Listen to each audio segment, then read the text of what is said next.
West Virginia mountain melody. There's a new river singing to me. All this time it's wild and free. Your West Virginia mountain melodies. Welcome to another edition of Around and About the Clarksburg History Museum. And I'm on the road today in Salem, West Virginia at Fort New Salem. And my guest today is Dr. Joseph Audia, who's going to give us the history of the fort. Dr. Audia, thank you for taking the time to talk to us today. We're thrilled to have you here today. And you just gave me a tour of the fort, and it's beautiful. This is an October day that we're broadcasting or doing this broadcast, and there's a lot more here than when I remember when I came several years ago. So I wanted you to kind of just first give a background on how the fort got started, who started it, and just a little bit about that history of it. In the 1960s, Professor John Randolph at Salem College was teaching, and he had a big fear that the 4-lane being developed, now US Route 50, was going to change people's mobility, that they were going to go places and lose touch with their heritage. And his family was very down to earth. They did everything at their place, from they made their own garments, they made their own candles, and he wanted to preserve that. So he went to the university and spoke and said, I would like to start a heritage arts program. He started that heritage arts program in 1969, and at that point, the idea was they needed a classroom. So Fort New Salem was started as an outdoor living history classroom as an adjunct to Salem College. And 1974, it officially opened. So between 69 and 74, they did a lot of planning, gathered the cabins. Everything we have here is authentic, but it's relocated from north central West Virginia. And then John started the place, and here we are in 2024 celebrating our golden anniversary, 50 years that it has been in existence. Oh, so this is your 50th It is our year. 50th. Well, on West Virginia Day, 1974, they officially opened, and so 50 years this year. Oh my, well, congratulations Thank you. on that. Who were some of the early people involved with John Randolph in setting this up, some of the individuals? George Pinkham was highly involved. And see what happened with this being a classroom, they had two cabins they put initially. The first one completed was the farmhouse, and the students that were part of the Heritage Arts program actually spent 3 months living as part of their curriculum. No electricity, no running water, and they had to live here off the land. The people that did those classes often went on into museums and other places, like they may have ended up at Colonial Williamsburg or other places, learning the skills that they did in history and museum studies to apply that in other places. Now, you walked me through some of the cabins here. Do you want to go down through and kind of explain some of the cabins and how you acquired them, a little bit of their history? Sure. If you go to our website, if you're interested in the history of the cabins, on our homepage, you'll see a space that says Our Cabins, and each of them has a individual page. Visitors that come to our campus, we this year put QR codes on all the cabins so you can snap on it, and it quickly tells you where the cabin came from, who donated it, when it was restored. It has pictures of it, it talks about the use of it. We have an 8-acre campus.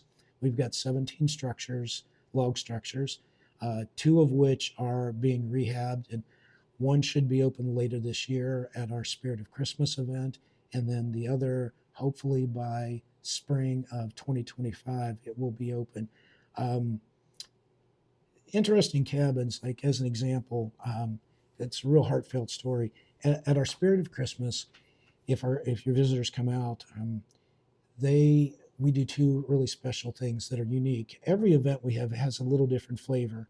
All of our events are going to have our artisans, like we have a blacksmith and a tinsmith and a printer that does paper marbling. We have people that make candles, and so it's very hands-on you get to do. But at Spirit of Christmas, the idea is we're celebrating an Appalachian Christmas in Western Virginia in the early 1800s.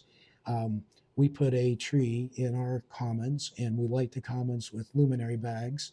And we're all, of course, in costumes from the 1800s. And then the two feature things with that is we interpret the history of Der Belschnickel, which was a German tradition, and it's part Halloween, part Christmas. It would have been a very tall man in the community who would cloak their identity, and they would go from door to door and knock on the door and ask the parents. They would have mummers who would do the talking. Were the kids good? And if they were, they would give them candy. If they were bad, Der Belschnickel would leave a little switch. And that's the thing that we do at Spirit of Christmas, which is really unique. So, beautiful story. We had a gentleman who lived a very meager life, and he was our Belschnickel, probably at least 15 years. And sadly, he passed away. And we got a call, and the call was amazing. It was a lawyer from North Carolina that was representing the estate of the late David Johnson. And David, I knew him personally, very meager life, drove an old car, lived from paycheck to paycheck like all of us do. What we did know is he was extremely wealthy. He had some type of a restricted endowment where he can get a stipend, but he never said a word about it. And he left us a huge donation. Concurrent with that, and some of our board members, actually, to backtrack a little, we are a 501c3. We're the Fort New Salem Foundation. I'll get back to how we got ownership, but some of our board members say sometimes you look up to the sky and things just fall down and happen. So right at the time we're notified of this donation, there was a fire out on Route 19 next to where there's an equestrian horse farm. And the neighbors that were there, their house was burned. They then moved in with the family of Dr. and Mrs. Bradley Franz, and they were keeping them there as a good neighbor would, to say, why don't you stay here while you get yourself together for the next few weeks? They were having dinner and talking, and they were mentioning that on their farm they had a very old cabin that they were going to have to tear down. Not a cabin, it was actually a house. They were going to tear it down because they needed to renovate to build more space for their horse barns. And the person said that, well, I work for Willie Muchenhouse, and Willie's on our board, and he's involved with Fort New Salem. You should call him. So Dr. Franz calls on that weekend and said, hey, I've got this cabin from 1792. Would you like it? And the money had not been for David Johnson's estate, we couldn't have done the undertaking. With that donation, we have a block house out here. Going back to when the community was originally settled, which was 1792, there was a big concern about Indians and how the European immigrants were going to mesh with the Native Americans. So one of the first things built in Salem was a block house. It was a safe house in case you were going to be attacked.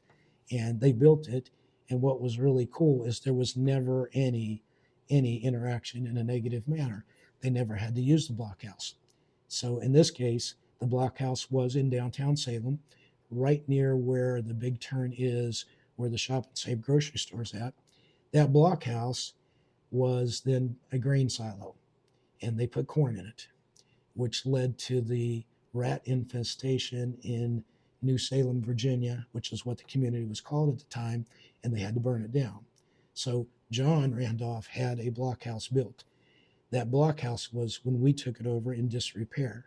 So going back to David Johnson's money, we were able to take the blockhouse down, move it about 50 feet over to a new site and reconstruct it. And now we interpret it in the exact story that I told you. And the money that David gave, we started building the Reynolds house, which was the one that Dr. and Mrs. Franz donated. It was hand-built by John Reynolds in 1792. And John's son left his homestead and ventured way west to the community of Reynoldsville, and he was the founder of that particular section in Harrison County. And then we started working on the cabin. And that's a beautiful cabin. You told Yes. me it's 3-story. It is. Tell me, too, about the bark being still on the... Yeah, the neatest thing is when the chinking and daubing, the house itself had siding, so if you traveled down that way towards Shinston, you'd have never noticed that it was a log house. When you put your log house, the first thing you put up is logs because you took them off the land, you were poor, that's what you can afford. Then you made it fancier, so they put siding. The siding preserved those logs wonderfully. Here we are all this time later, and the logs are great. But the neat thing is when the chinking and daubing was removed, the bark was still on the logs. Isn't that amazing? Yes. We had a representative of WVU Forestry Department that came down and put their hands on the logs, and it was like you would have assumed they were touching the Holy Grail. They just had that moment saying, can you believe the log I'm touching was a sapling before George Washington was president of the United States?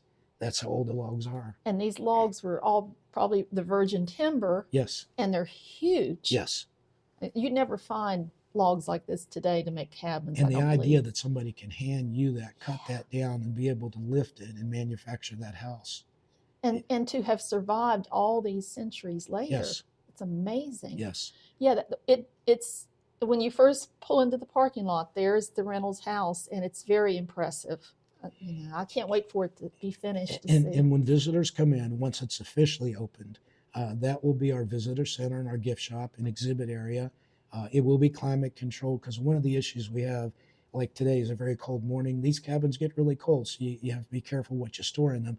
So we'll have a better place to keep artifacts that need to be climate controlled. Right now, a lot of those things are in storage off-site, but that'll be the entry point when you come in. Now tell me too, like when someone says, I have a cabin on my farm, I'm donating it to you.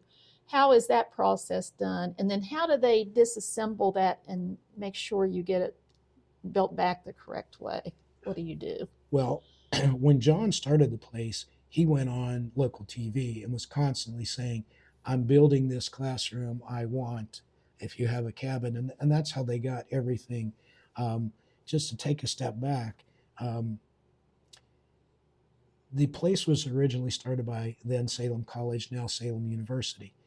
In around the late 1990s, ownership had changed at the university, and the programming got cut. So the history department was eliminated, Appalachian studies was eliminated.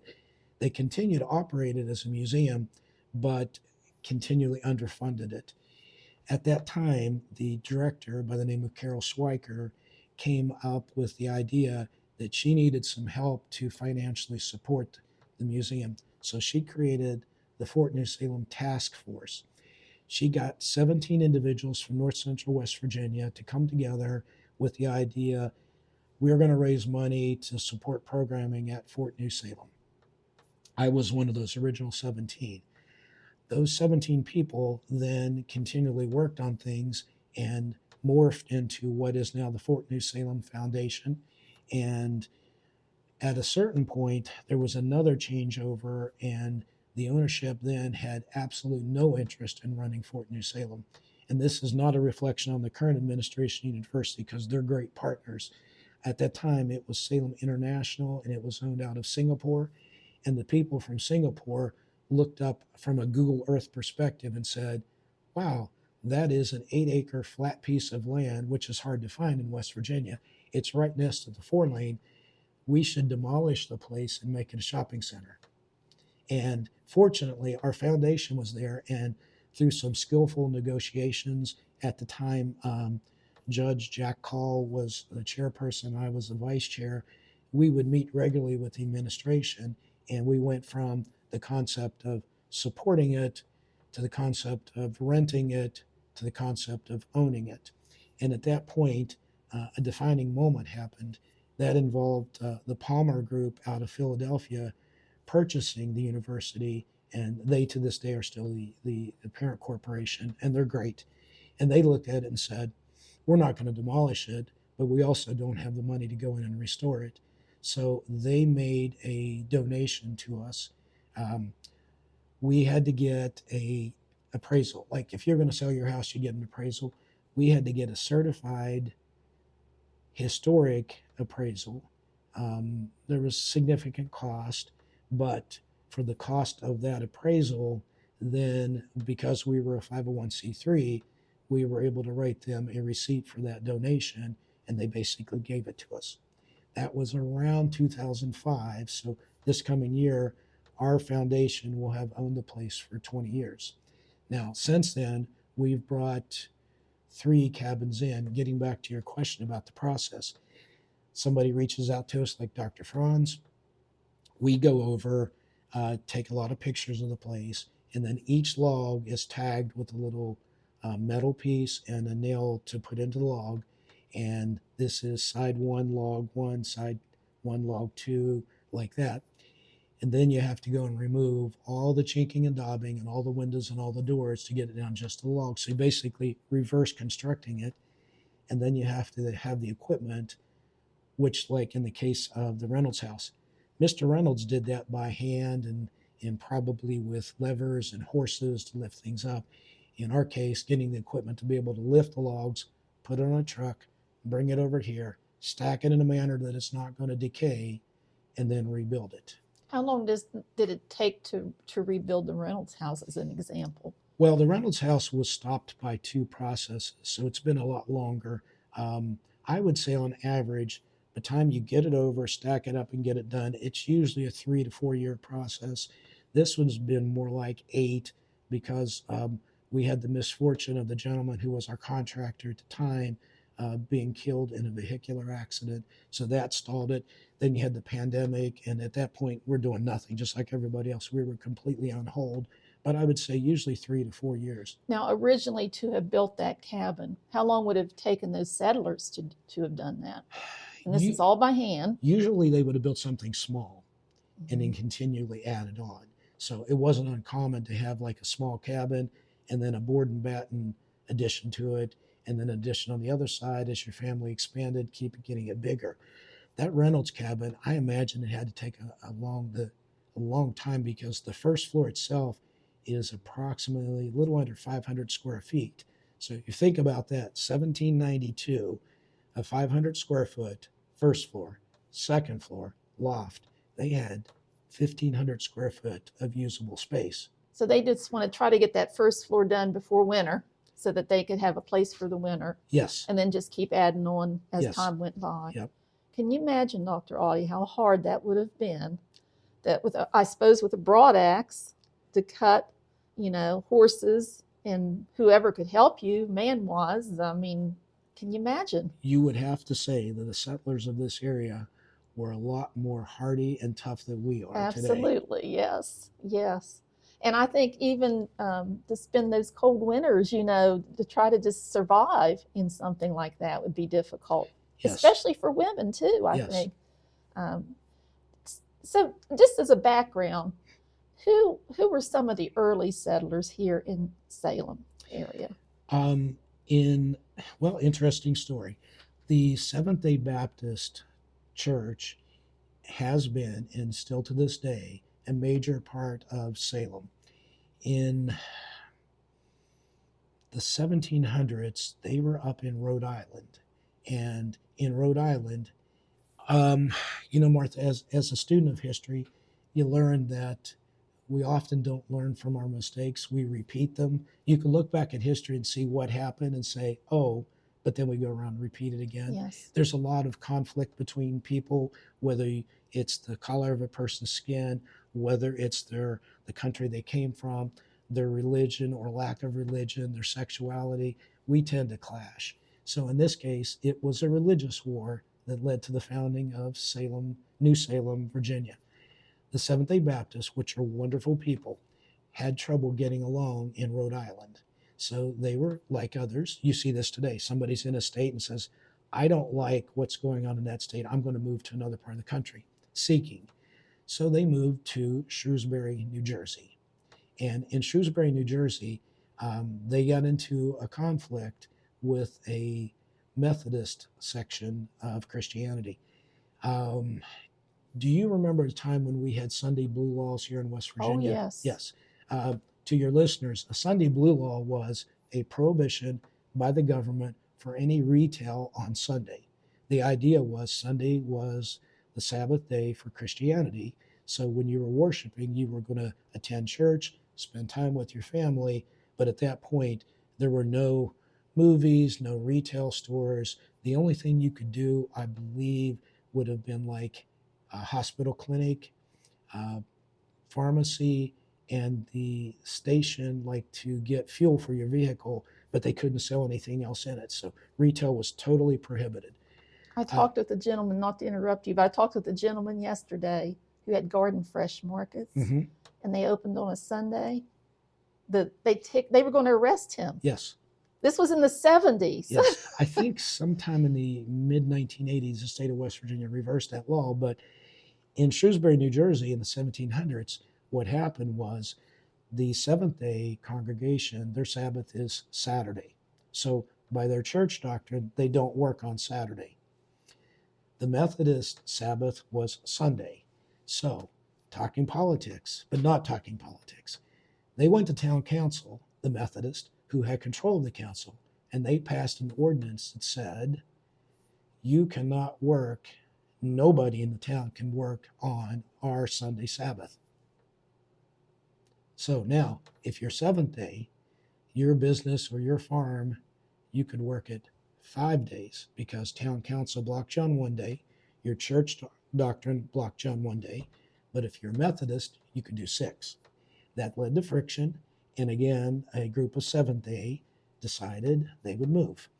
There was a gentleman by the name of Fitz Randolph who had a parcel of land in Western Virginia and had told them, if you want to go over, I can give you the land. So they started a trek from Shrewsbury, New Jersey into Western Pennsylvania, came down to Virginia in 1792 and staked a claim.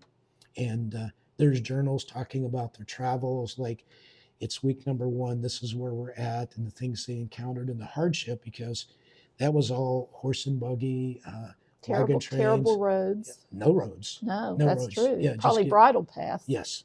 And they got over here, and then they went back and came back and officially settled the community in 1794 as New Salem, Virginia. Were they in where current downtown Yes, is? yes. That was the original. The Seventh-day Baptist Church is still there.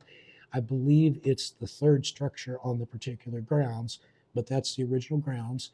And the blockhouse was right in that same area where the church was built.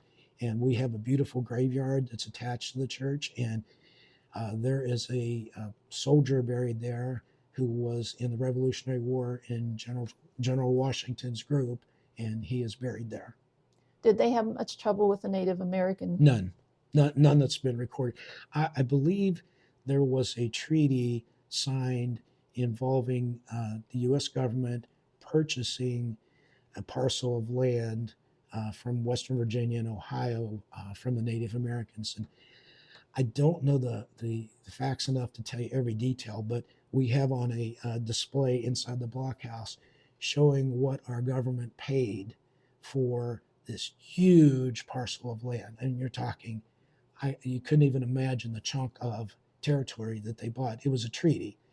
Give us this land, here's what we're going to give you. I believe they gave Native Americans the equivalent of $9,000 in trinkets, and it defines what the trinkets are in exchange for this massive area of land, so there would be no fighting. That's interesting. And some of the early people, too, in this area were the Davises. Yes. Was Fitz Randolph, was he relation to Jennings Yes. Randolph? And Jennings Randolph was born here in Salem, He wasn't was. He was. Jennings was related to John Randolph, the founder of Fort New Salem, and we're proud of Jennings as a member of our community. He was the author of a constitutional amendment. Yes. And you can't say we don't have a lot of amendments to our Constitution, but one of those was from a gentleman who was born right here in Salem. And that involved the changing of the age for voting. And it was during the Vietnam crisis. You had individuals who were 18 years old that were being drafted, but couldn't vote till they were 21. And a lot of protest about that, saying, we don't have a say in what the government's doing, but yet you're going to take us and put us into the military. So he changed the voting age to 18. And so instrumental in so many projects here in West Virginia. Absolutely. And the Jennings house is in Salem, isn't it? Yes, yes. Yeah, I think is it being renovated or something at this It time? was moved in the 1980s because it used to be adjacent to the post office. It was relocated to the site where it's at, and right now they are in the process of restoring the exterior because it needed a fresh coat of paint. There's just a lot of history in this area, isn't Yes. there? Let's go back a little bit, talk about the fort here. Tell some of the activities you have throughout the year here for the public to come Sure. in to enjoy. We open in May, and we have the John Randolph Spring Arts Kickoff. John used to have this massive thing that involved every building on the college campus. And when I was a student at Liberty High School, we got on a bus and came over to Salem, and I thought I was in the biggest community in the world. There was so much activity going on. So our Spring Arts Kickoff was named in honor of the late Professor Randolph. And when you come out, that's just a lot of arts and crafts. And as I mentioned, every time you come out, you're going to see some things that are the same because the blacksmith shop is the blacksmith shop. But Spring Arts is a lot about arts and crafts. In June, we do a weekend workshop, which is hands-on teaching. We call it the Weekend of Workshops. So you can come out and register with a basket maker who will teach you how to make baskets. We let you take classes with the blacksmith, classes with the tinsmith, classes with the printer, classes on a bunch of other stuff. And that's a 2-day event in June. July, we have one of our most unique events. Mark Kiger, who is our treasurer, had been over at Gettysburg, and he came back and said, you know, they have these night tours at Gettysburg. It's really neat. And his idea was we should do that. So I believe this is probably going to be our 14th year this summer. We call it Myths of the Mountains. And it's unique because it's done at night. So when you come out, we're dressed up in our costumes, and we have oil lamps, and it's a controlled tour. We take limited groups. You first go in the meeting house where we tell you a quick history of the community and the event that's going on. And then the groups are taken by their individual guide from cabin 1 to cabin 2, 3, 4, 5 usually. And in each of those cabins is a costume storyteller. So you sit in the cabin at night by oil lamp light, and we tell tales, which is essentially how you would have entertained yourself at home in the evening. You sit around and talk and tell folk tales that were passed on from generation to generation. We do that 2 Saturdays in July. In August, we have the Dulcimer Festival, which is a celebration of Dulcimer Appalachian music. That is a 3-day festival that'll be in its 34th year this coming season. And then in October, this past weekend, we actually do something involving apple butter during Apple Butter Weekend. And then last weekend was the Fall Fort Day, which is geared towards kids. Like when kids came out, we had a giant maze in our commons for them to get down and crawl through, and parents get on their knees and walk through the maze with them. We had outdoor tic-tac-toe boards. We had pumpkin-colored sugar cookies that they can ice. We had orange coloring in our candle pots, so when they made candles, it was orange. So it was very hands-on for very the children. hands-on and very kids-oriented. We had a Punch and Judy puppet show, which kids can sit and see a live-action puppet show, and it's just great. A lot of laughter, a lot of energy, a lot of excitement. And then we end up the year with Spirit of Christmas in the Mountains, which we do that on the Saturday and Sunday after Black Friday. So that Thanksgiving weekend, we like to say, do your deer hunting, celebrate Thanksgiving with your family, go shop on Black Friday, come over see us on Saturday and Sunday. That is our Spirit of Christmas in the Mountains, which this year will be the 50th year of that. And then we also do it the subsequent week, which would be the 7th and 8th of December, doing it again. And you have, tell me, not Santa Claus, what is his name? Der Belschnickel. Der Belschnickel. Der Belschnickel. Okay, and he comes out and makes his appearance here Yes. during that. Yes. I bet the kids are just wide-eyed and, oh, what's that, you know? Well, they get candy out of it. Oh, so they're they always love happy. that. They're always happy. And then you have a website. Yes. Tell the website. We'll post it also. Sure. But your website is what? Fort New Salem Foundation.org. We have a Facebook page, we have an Instagram page. I will also say that a big part of, like when Carol Swecker was the director, they had a full-time staff, paid full-time staff. They did school tours all the time. We started doing school tours again, and like this year we've had Victory Elementary, Bridgeport Elementary, Nutterfort Elementary. I know I'm going to miss some of them. Some schools down from Buchanan, Union Elementary. A lot of kids come up, and we, I think, had 7 school tours this past year. And how do they arrange those tours? Who do they contact for that? They can contact me directly, and then we have an individual who's in charge of the school tours. If they just write to our email address, which is director@fortnewsalemfoundation.org, then we put the teacher in touch with our director of the school tours. And it's a great program. And what's really neat, because the place has been around for 50 years, like when we have Spirit of Christmas, I guarantee somebody will come up and say, I came here on a school tour in the 1980s, and this is my child who I wanted to bring out. And it's been around long enough that now we're seeing 3 generations. Grandma says, this is my daughter who came to a school tour, and this is their child who wants to come out to here. That's great, Dr. Audie, because of keeping the tradition alive. Absolutely. Children don't know. I mean, you can't get everything you want to off of a computer. You have to come and see this and experience it. And hear the sounds and the sights of it to appreciate it. It also makes you appreciate how good your house is when you have heating and air conditioning Yes. and grocery stores, and you don't have to make everything. But it's a lot of fun to make stuff out here. It really is. We like to say, spend a day, make a memory that'll last a lifetime. That's good. That's really good. Now, if you don't have, you're not open every weekend. Unfortunately, no. When are you kind of open to the public to come? We do the special events, and that's all we do. Now, we're out here a lot because we have a support group called Friends of the Fort, and from putting down sidewalk pavers to doing maintenance on buildings, cleaning, event prep, cleanup after the events. Last weekend when we did Fall Fort Day, not counting all the prep stuff that was done ahead of time, just on that day to pull the event off, we had 30 individuals.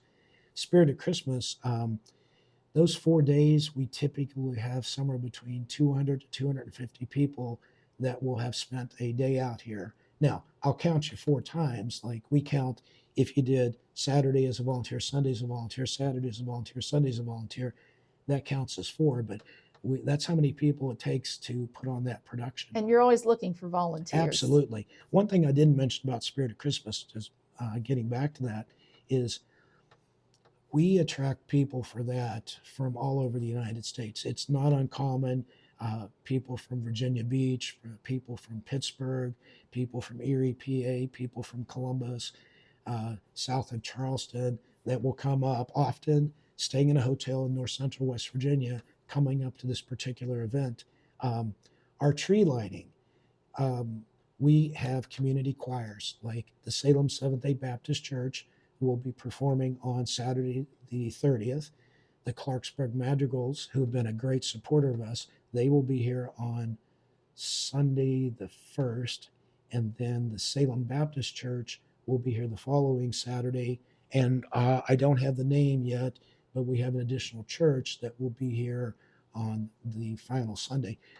We've had high school choirs come up, but the caroling starts at 5 o'clock in our commons. And they carol Christmas tunes from 5 to 5:30. At 5:30, they pause, and then Der Belschnickel leads a parade of all of our costume interpreters who come out with candles, walk around the walkway that you just walked around. And again, there's luminary bags there. We come down and we light the tree, and the caroling goes on through that and then through the recessional. And that's always a hugely attended event. And that's where you get back to the memories. Watching that live tree, we have candles on it, we're lighting it. If the wind participates, we do a really good job. If it's really windy, we light it and it blows it out and we relight it. But that's huge. What a great way to get in the spirit of Christmas. That's what we say is start your holiday with us, and you'll be in a good mood and you'll make a memory. We have wonderful partners like for that event. We have always been blessed by culture and history supporting us, the Harrison County Commission supporting us. It's grown so much that we expanded our parking lot, but there's no parking. And we actually have a Centra bus service that shuttles people. You'll see when you come out, when the lot's full, the sign will say lot full, drive ahead.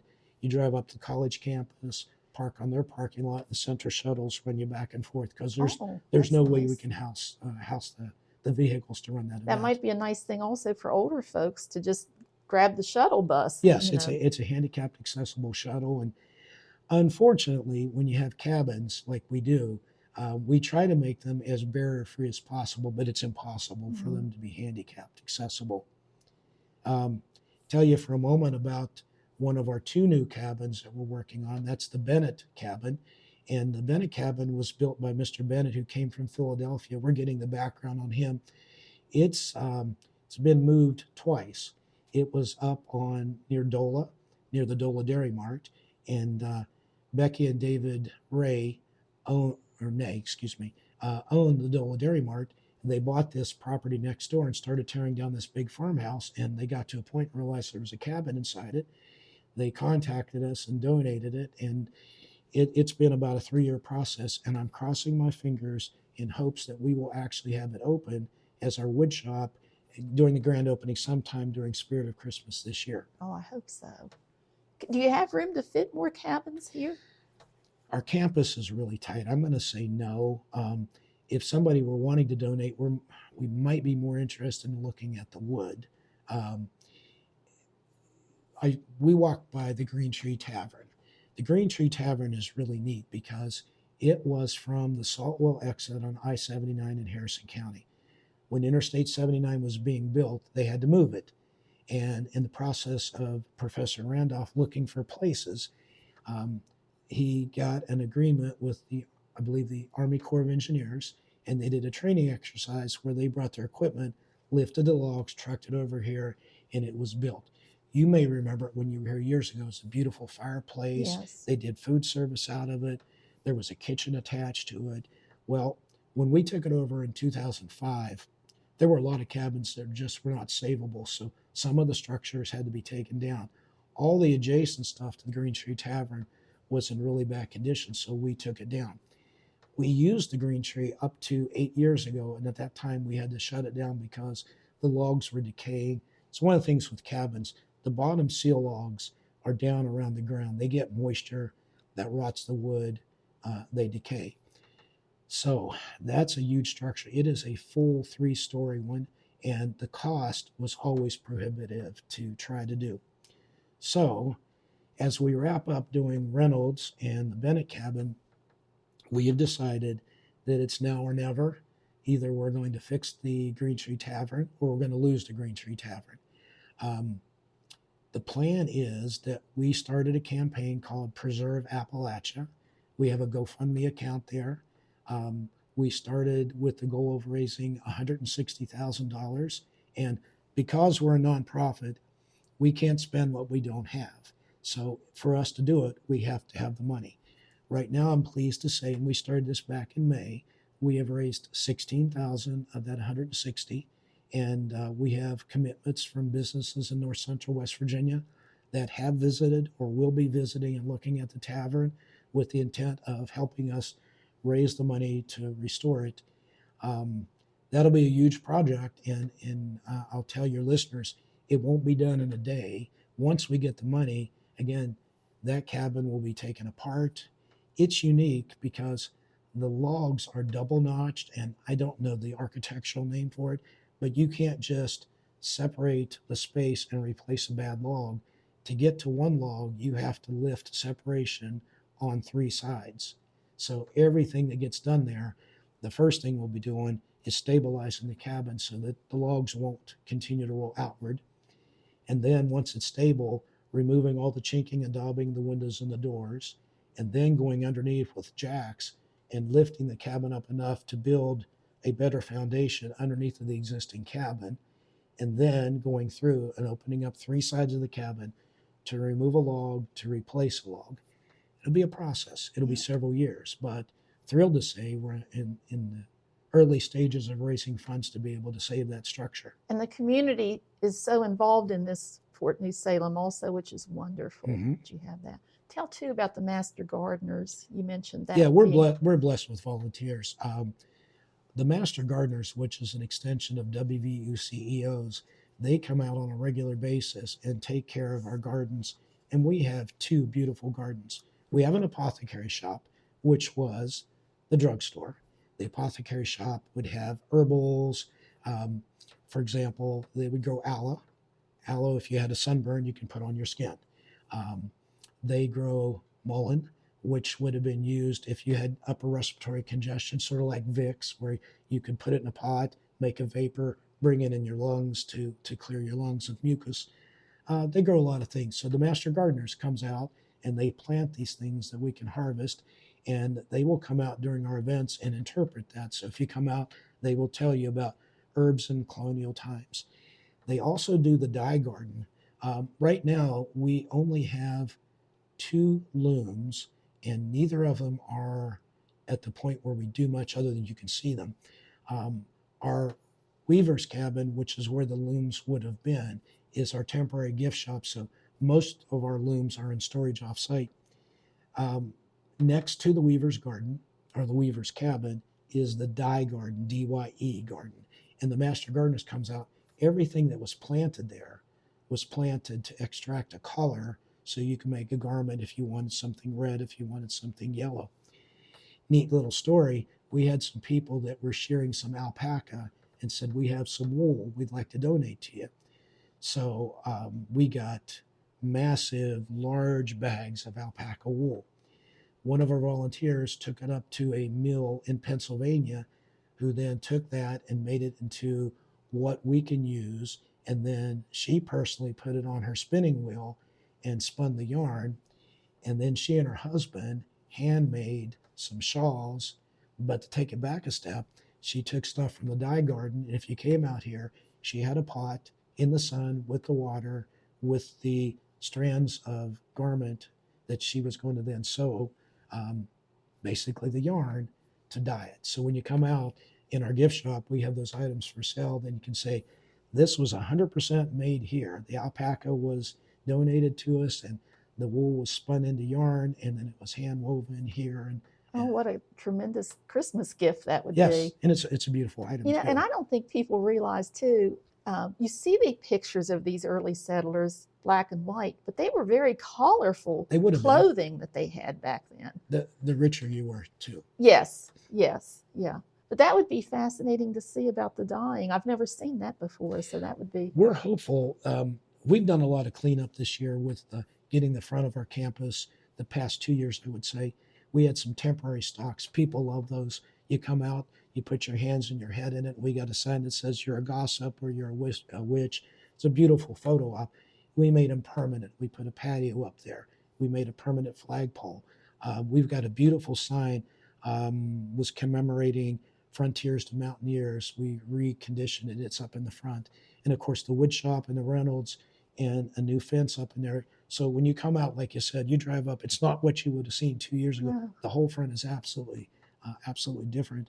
And we hope to put a little outdoor area for the dye people to actually put a fire in a pot. So when they're exhibiting, they can say, okay, I'm going to go over and get this and put it in there and make a strand of yarn and say, look what color this turned out to be. Oh, that would be interesting. You know, too, and I thought also this would be a beautiful place for like a wedding, to be married out here.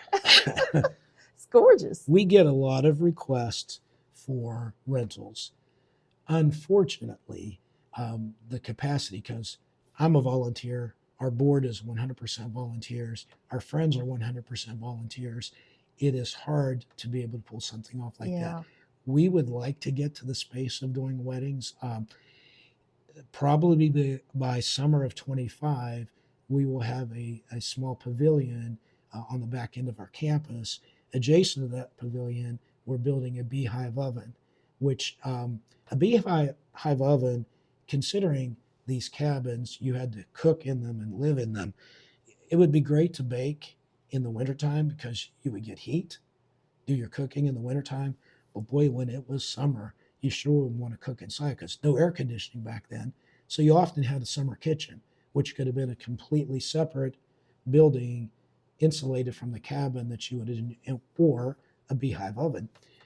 In the case of the beehive oven, we're going to be able to bake like fresh bread and stuff. So it takes a while to get the heat up into that. So it's not like you click your gas on and 30 minutes later your oven's up to temperature. This would be something where firewood's put into that hours before, but that beehive oven will be put next to that pavilion. When the pavilion's there, requests for like family reunions and things of such could be more reasonable. Weddings could be more reasonable. So upcoming in the years to come, there's always vision for something. I can see that happening. Yes, we're definitely seeing that happening. Well, I think our time is just about up, Dr. Audie. I hate to finish it because I could talk history all day today. Is there anything else you'd like to mention before we close out this interview? I would just like to point everybody to our website, look at our events. We've got our 2025 calendar out there. Come out, experience history live. Some people could say history's boring. I will challenge you to say you'll be amazed when you come out and see how our settlers lived in this area. And check out our Preserve Appalachia campaign. And keep in mind, we have no administrative cost. I function in the capacity as the board of directors president.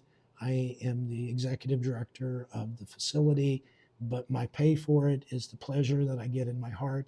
And that's the way everybody on our board and all of our volunteers, you get hooked into it. Check out Preserve Appalachia. Look at our GoFundMe page. Hopefully we can get more support for that so we can see the Green Tree Tavern sooner than later as a place people can be at.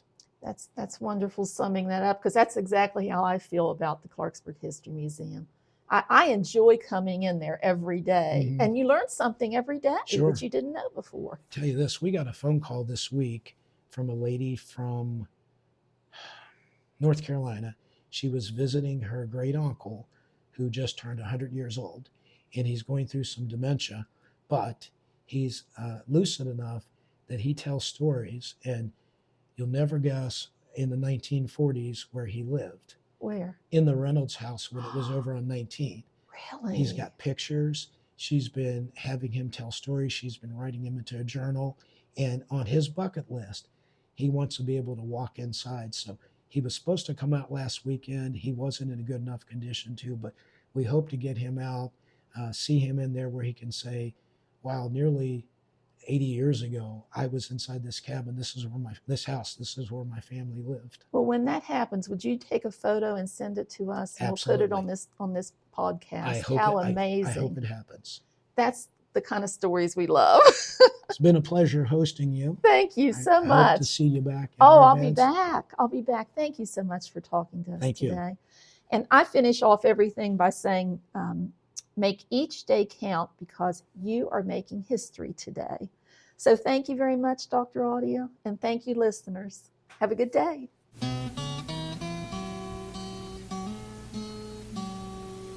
West Virginia mountain melody, there's a new river singing to me.